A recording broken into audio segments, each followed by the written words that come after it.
വിദ്യാഭ്യാസ മന്ത്രിയാണ് കുരുന്നുകളെ പ്രഭാത ഭക്ഷണത്തിനായി ഔദ്യോഗിക വസതിയിലേക്ക് ക്ഷണിച്ചതെങ്കിലും അതിഥികളെ സ്വീകരിച്ചത് ജീവിത പങ്കാളി പാർവതി ദേവിയാണ്.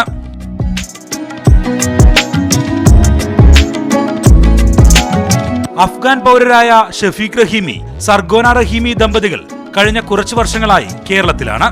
കേരള സർവകലാശാലയിൽ ഗവേഷണ പഠനത്തിനായാണ് ഷഫീഖ് റഹീമി തിരുവനന്തപുരത്തെത്തിയത്. ഇതോടെ കുരുന്നുകളുടെ പഠനവും കേരളത്തിലായി.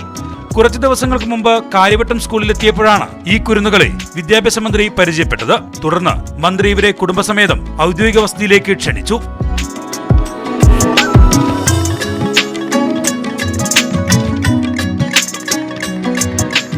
രസകരമായിരുന്നു മന്ത്രിയുമായുള്ള കുരുന്നുകളുടെ കൂടിക്കാഴ്ച. നന്നായി മലയാളം പറയും കുരുന്നുകൾ. നമ്മുടെ സ്കൂളിനെ പറ്റിയൊക്കെ പറയാം. ഇത് നല്ലൊരു സ്കൂളാണ്.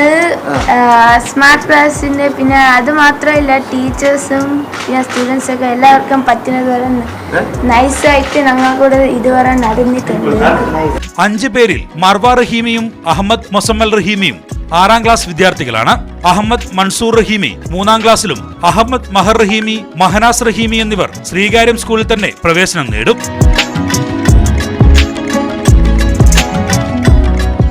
മന്ത്രിയോടൊപ്പമുള്ള പ്രഭാത ഭക്ഷണത്തിന് ശേഷം മന്ത്രിമന്ദിരം ചുറ്റിക്കണ്ടാണ് കുടുംബം മടങ്ങിയത്.